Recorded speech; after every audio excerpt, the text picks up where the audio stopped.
Now let's take a look at some of the features of this app. Go to the bottom left and click on the location icon. For now, turn on the location so you can learn how this feature works. Click on your avatar at the bottom left of the screen. Once you see your avatar, click on the blue icon on your face. Then click to change settings.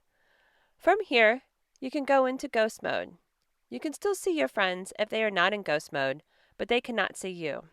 I highly recommend you have your children use ghost mode, since it's pretty easy to impersonate other people and very hard to ensure your children only friend people they know.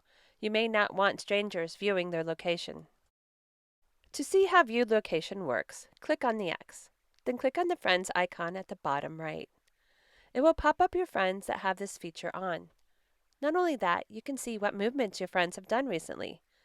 So for children that have this feature enabled, the friends and strangers they have accepted requests from can see their movements.